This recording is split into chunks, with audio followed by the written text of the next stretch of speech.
everybody. I'm here with DYYV Global to talk today to Teclah Ponde, who is the Regional Coordinator for Prisons and the Interim Head of Implementation working for VSO. VSO is a charity which sends volunteers and partners to empower communities in some of the world's poorest regions. And I'm here with Teclah today to talk about the work they do in Southern Africa, looking at prisons. Thank you for joining us today, Teclah. Thank you, Molly, and thank you for inviting me. No worries. I figured I'd just launch straight into the interview. So first off, I was interested in what are the most common barriers to healthcare accessibility in prisons? Great. Prisons and correctional services are very security sensitive environments. By virtue of that, that already inhibits a lot of entrance into prisons and support to prisons work. So there's a lot of vetting that needs to be done. And there's a lot of sensitivity in terms of the target populations that we are dealing with. So security sensitiveness hinders a lot of organizations and institutions in supporting prisons. Secondly, prisons also has a parallel healthcare system. Whilst in a lot of countries, we also have the ministries of health that support healthcare. You find that prisons also has its own healthcare delivery system, which runs parallel. And in most cases, it is insufficiently resourced. So you find that they don't necessarily get the budgets that they expect from the fiscus or from governments. So most of their budgets are less than what they submit. And as a result, that also has an impact in terms of health service delivery within correctional facilities. Lastly, I would also want to say they also have an insufficient health workforce. They don't have as much technically skilled health workforce in the various disciplines that you find in healthcare. So as a result, you find that there's a lot of gaps that come with healthcare delivery because of insufficient resources, and particularly the health workforce that are supposed to facilitate healthcare delivery. Okay, amazing. And what are the diseases that are most prevalent within the prison system in Southern Africa? We have suffered significantly from HIV and AIDS. That also comes in from the HIV and AIDS pandemic. But that is still a challenge within our correctional services, mainly because you find that the people that you find in correctional facilities also are difficult to reach when they are in communities by virtue of offending behavior. So as a result, you find that they are not able to go and access the common community health care that most common individuals do access. And as a result of that, you only then manage to get hold of them when they get into correctional facilities. And most of the time, they also don't necessarily adhere to treatment whilst they're in communities. So within the prisons and correctional services, there you get a high concentration of people with offending behavior. We have poor access to healthcare. So as a result, you still get a high disease burden of HIV and AIDS. Secondly, you also get a high disease burden of TB.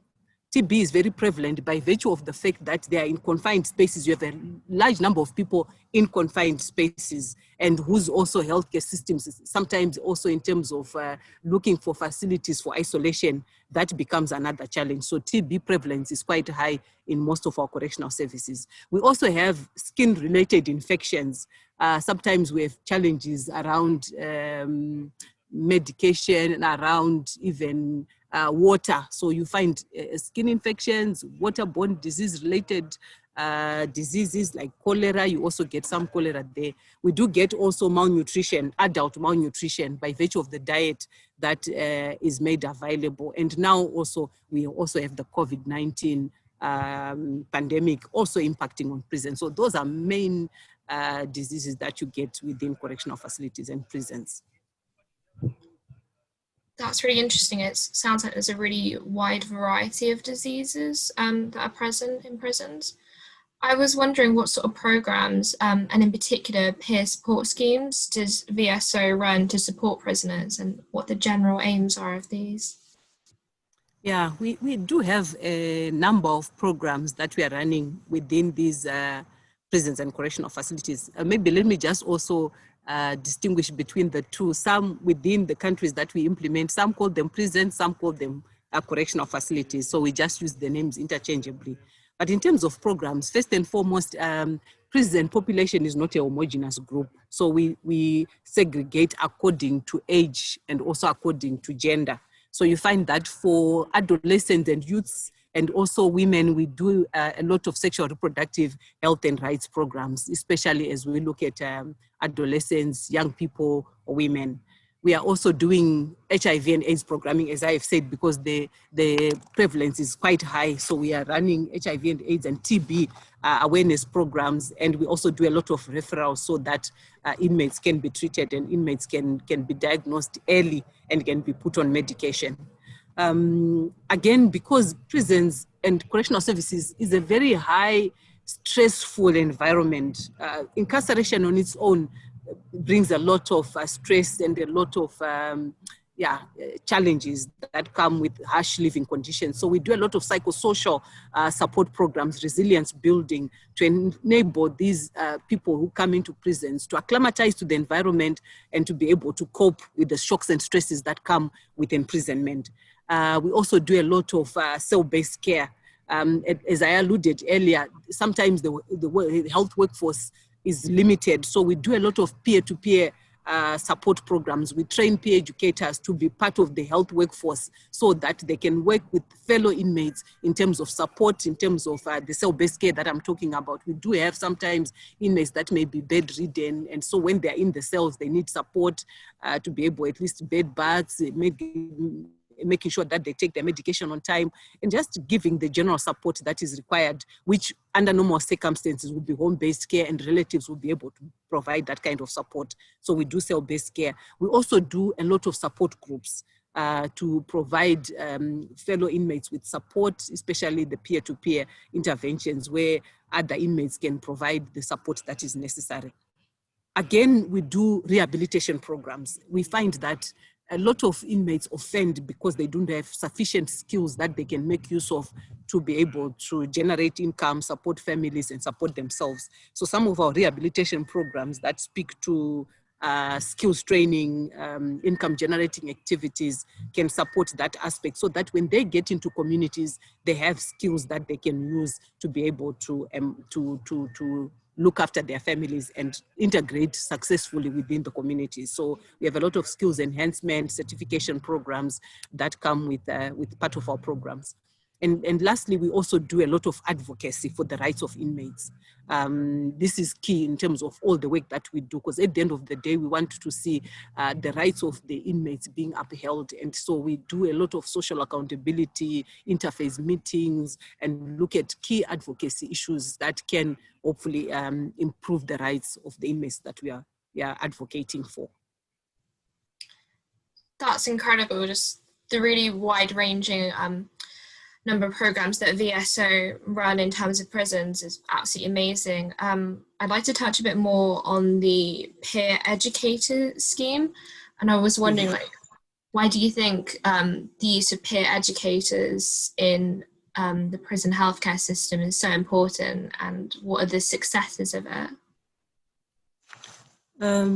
The peer-to-peer interventions are key because, remember, this is a justice delivery system, and we have an equal power balance between prisons in terms of its governance and the inmates. So sometimes the interface between government officials and inmates is not necessarily the best to be able to become open and speak about some of the challenges that inmates have when they come into correctional facilities. So we found that the peer-to-peer programs brings that rapport that comes with people who share the same environment, they share the same challenges, and that face the same issues daily. So by training the peer educators, we have found that firstly, it enables reach easier.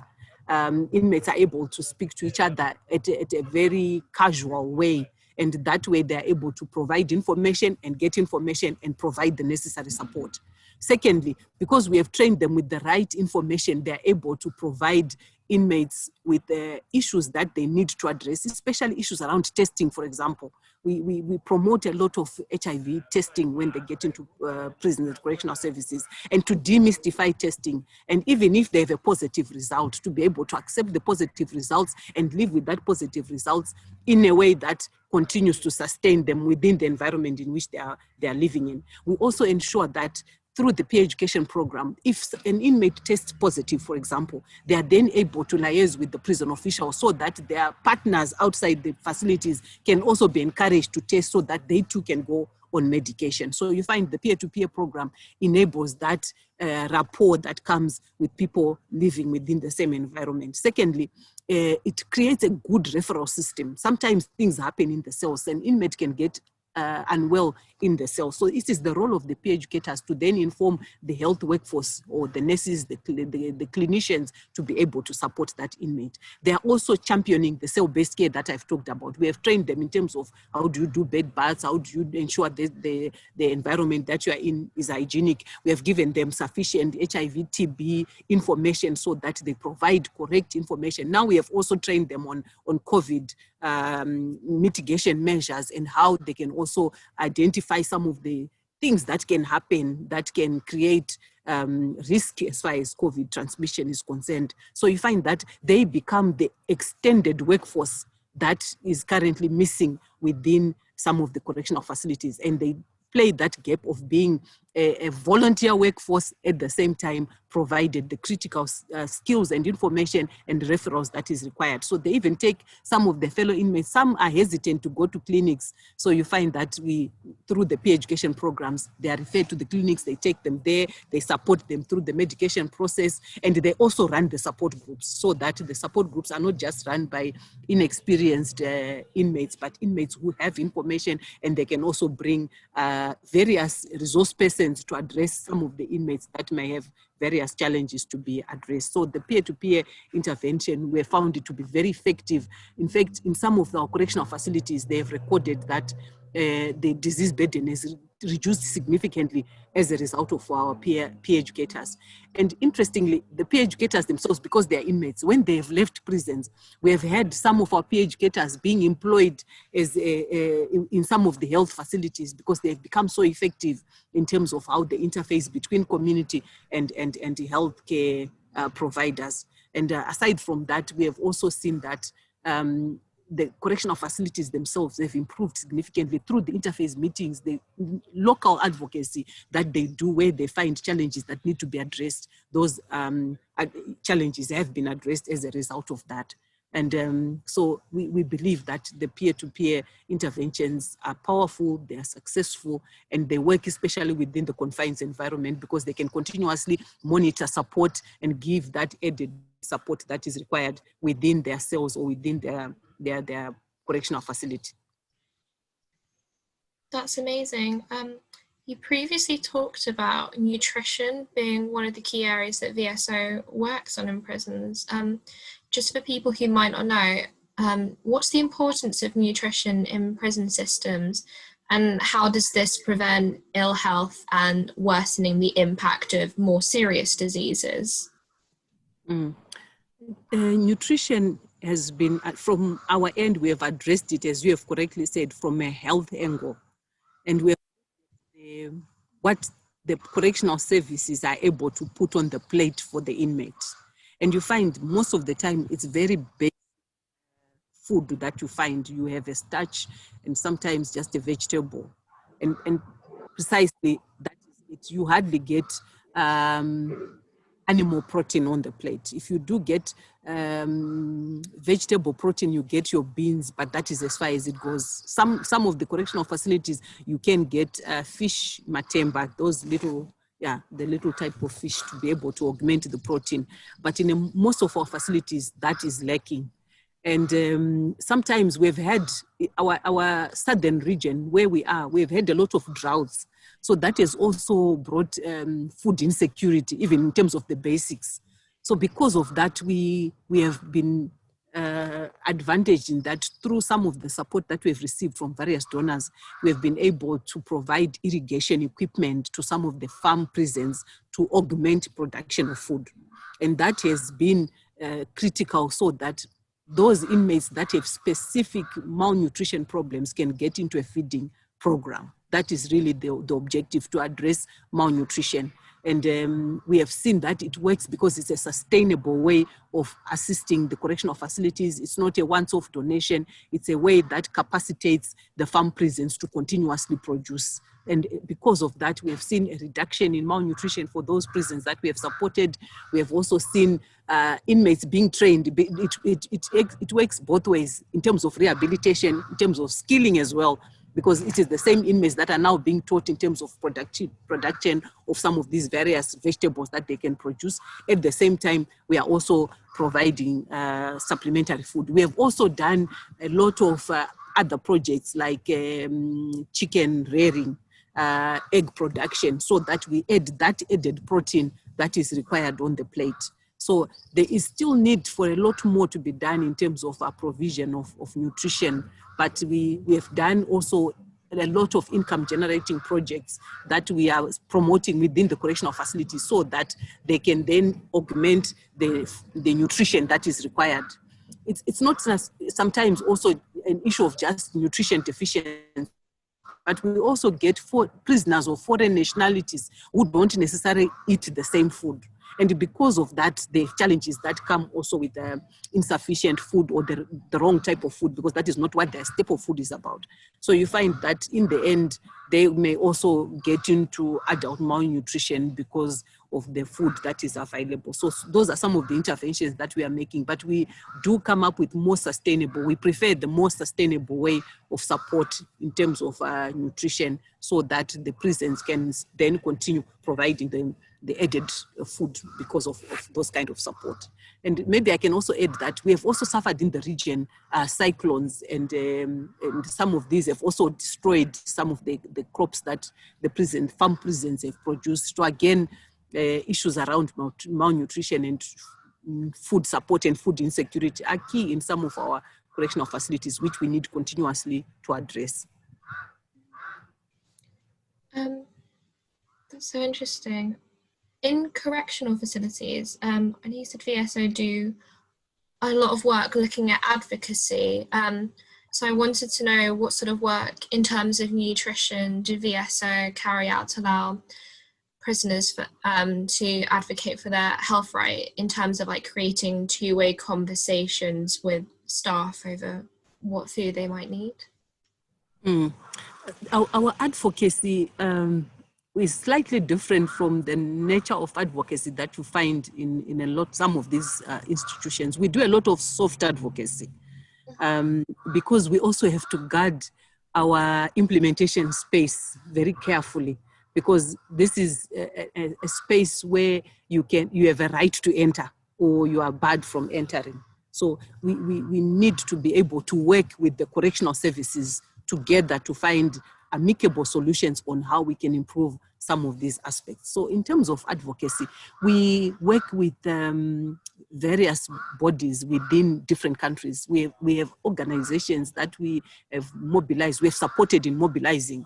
Also organizations that work in conflict and in contact with the justice delivery systems. And we have created platforms. One of these organizations is the Southern African Network on Prisons, which is being championed in the 4 countries in which we are implementing, in Zimbabwe, Zambia, Malawi, and Eswatini.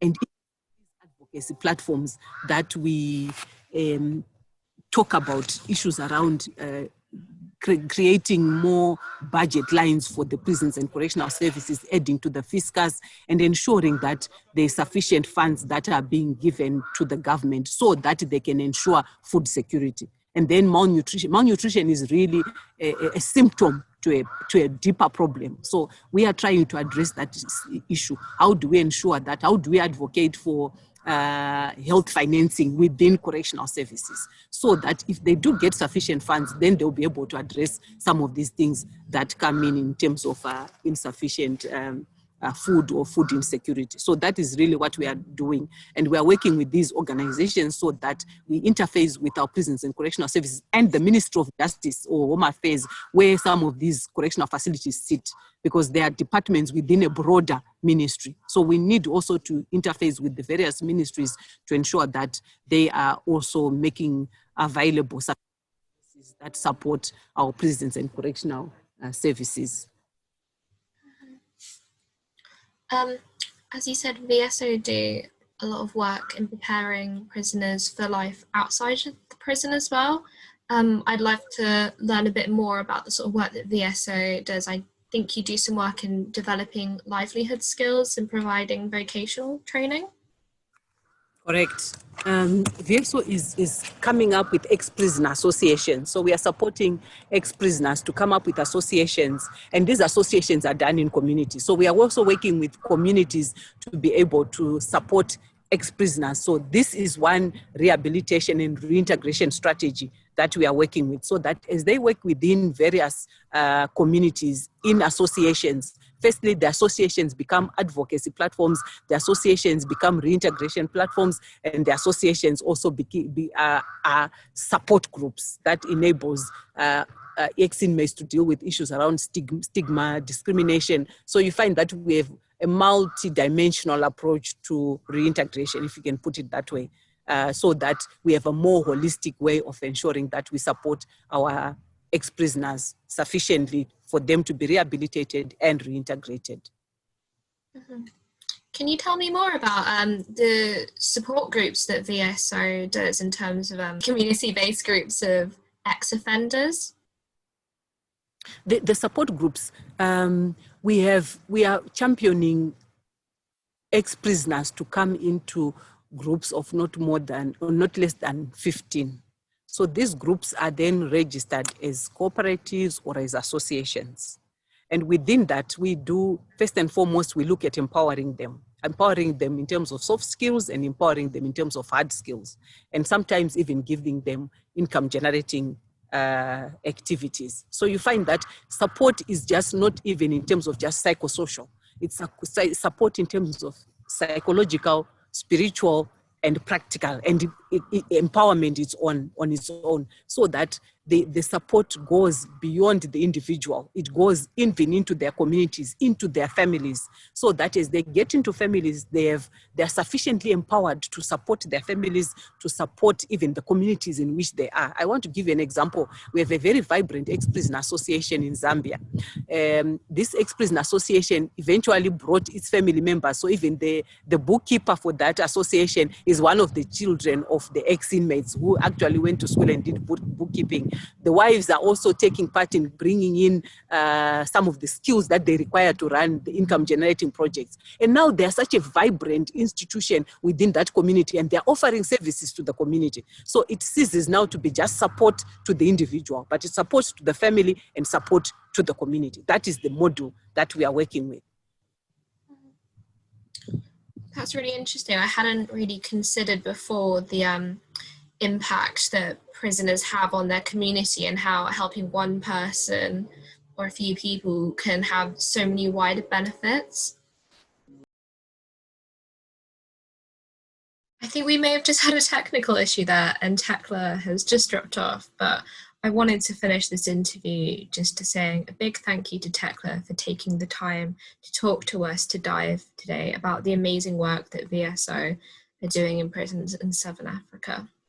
If you're interested in the work that VSO do or would like to volunteer for them in a professional capacity, please visit vsointernational.org to find out more about the amazing work they do.